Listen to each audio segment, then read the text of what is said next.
Hey Nirvana Coven and lightworkers on the internet.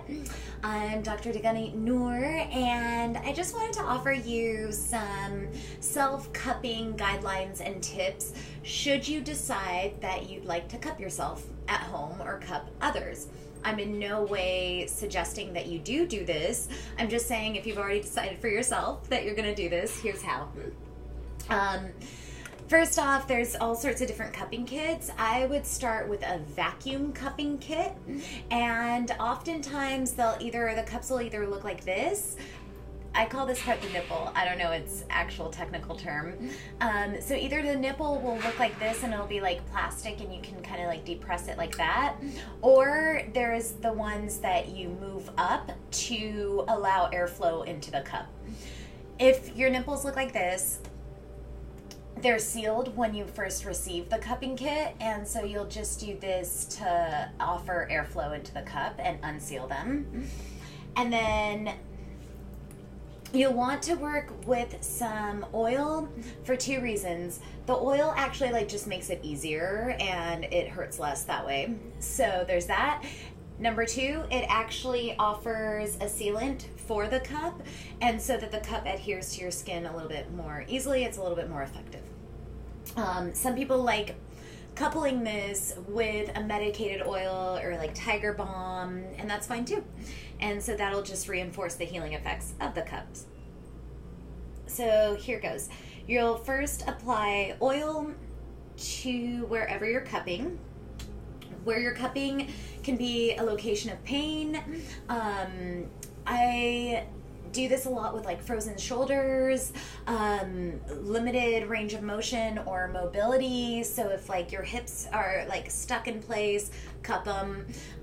If your shoulder's stuck, cup it. If you're just not feeling so flexible, if there's aches, pains, tension anywhere, cup it. You can also cup your stomach for increased digestive health and also increased lymphatic flow. No matter where you cup the body, it will help your cardiovascular activity, it will help lymphatic flow, it boosts your immune system. So it's good systemically, regardless of what specific location you cup.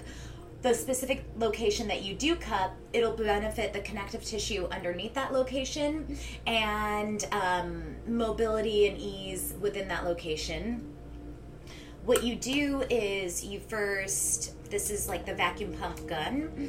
You apply the gun to the cup so that they become one unit. Then you apply the cup to the location that you're cupping. A flat surface works best. The curves don't work so well, and that's why I picked an extra small cup to demonstrate with, because the arm is curvy. And I'm gonna just apply it to my arm, and then you pump, and that's one pump, and you could just stop there. That feels like nothing to me because I love cups and I love like 5-6 pumps. So for beginners, I would just start with one pump. After you're building your own personal relationship with the cups, you can increase to 2 pumps. You want a little bit more? You can increase to 3 pumps, 4 pumps, 5 pumps. You can't really overdo it, or you can. Generally, the more pumps, the less retention time. So if you're going 5 pumps, 6 pumps, 7 pumps, it means the cup only has to stay on for like 7 minutes. If you're just doing 1 pump, it's safe for the cup to stay on for about 20 minutes. No matter how many pumps, I would not leave the cups on for longer than 20 minutes. After you apply the cup and pump it up, you'll notice that your skin is inside the cup. It's kind of cool. And so what's happening is it's creating a vacuum, and just like your skin is coming all the way up and rising inside the cup, what's happening underneath the skin is much the same. We have this other layer of skin called fascia right underneath our skin, and it's like a second skin that's above all our muscles and bones and tendons and ligaments. And sometimes when there's lack of oxygen to a place, and this can happen with a lot of exercise, with tech neck and repetitive motions, bartenders will get this. what can happen is the fascia will adhere to the muscle and they'll start moving as one unit instead of gliding alongside each other and working as independent units. And so the cupping literally tears the fascia away from the muscle. And so that's what the pressure that you're feeling, and it might hurt a little bit. I think it's a great pain. If you love deep tissue massage, you'll love it. If you don't love deep tissue massage, you might not like this.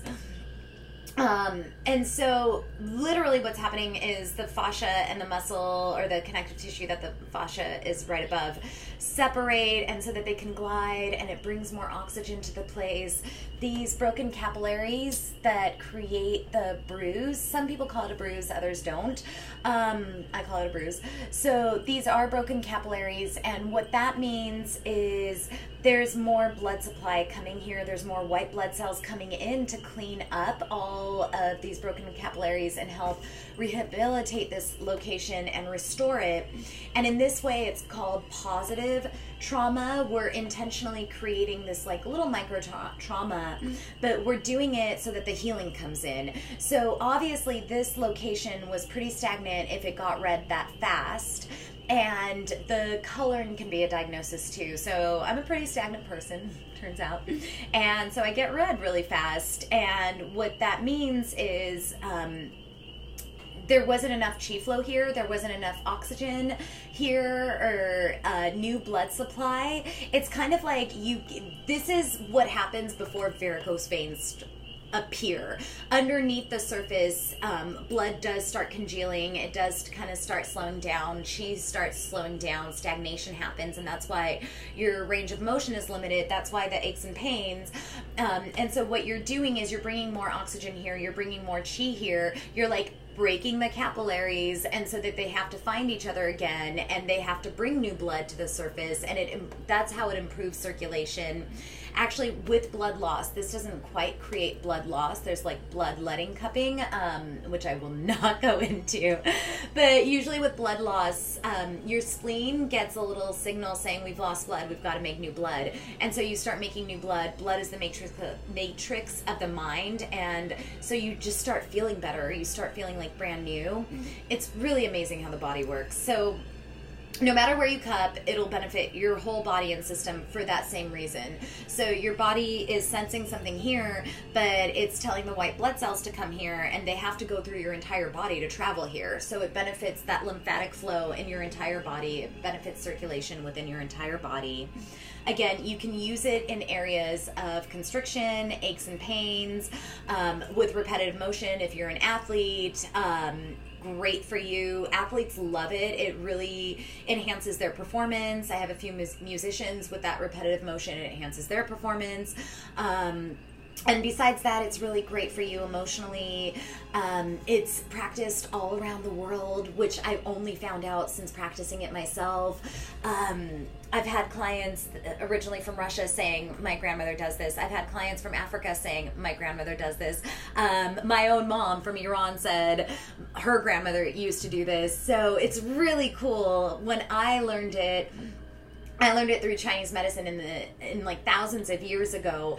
What they did was they grabbed bamboo and they cut the bamboo and gave it a lid to create a cup, and then applied fire into the inside of the cup, which created the vacuum, applied the cup, and did this whole thing with the bamboo. What they do in Africa is hollow out horns and use them as cups, and it's amazing. If it's persisted for thousands of years globally, there's something to it.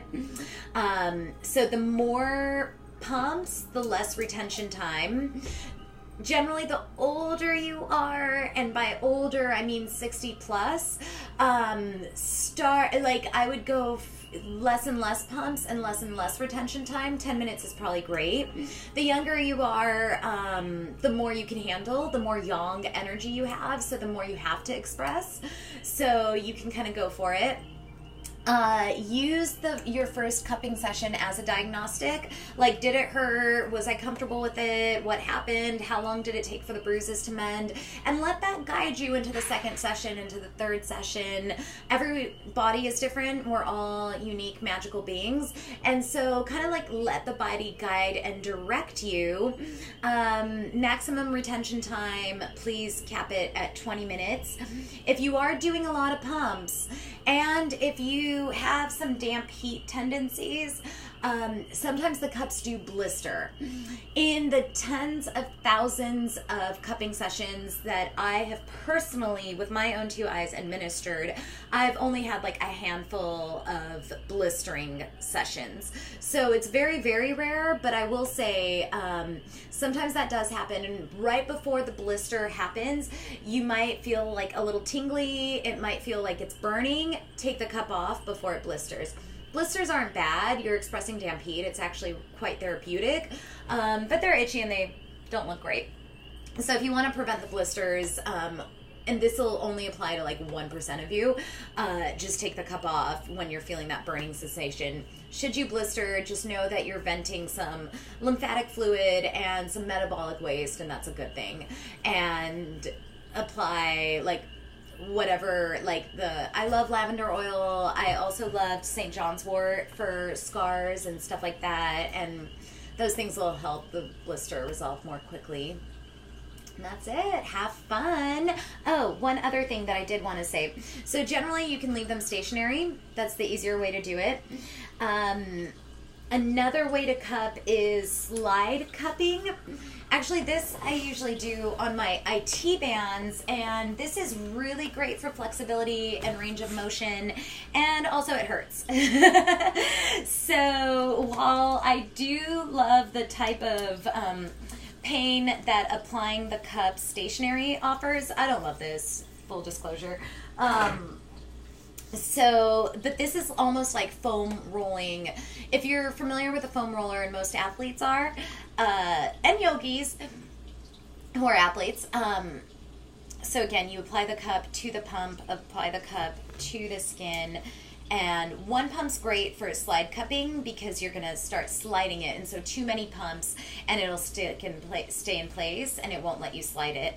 But slide cupping is great for the IT bands. It's great for old injuries. So if there's scar tissue, I would slide to break stuff up.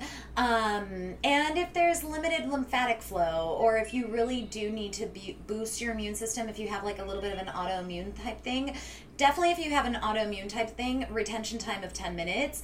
Easy does it, less is more. Actually, like the shorter amount of time that they're on you, the more tonifying they are, the more they're like supporting you.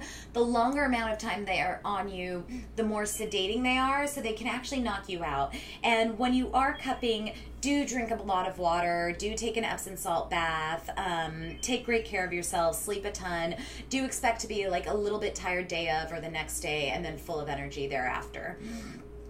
So this is slide cupping. It's done with one pump, 2 at the most, and you just like slide it and tear that fascia away from the muscle, and it helps with mobility and range of motion and all that fun stuff. All right. Please let us know your cupping stories in the comments below. Have a great day.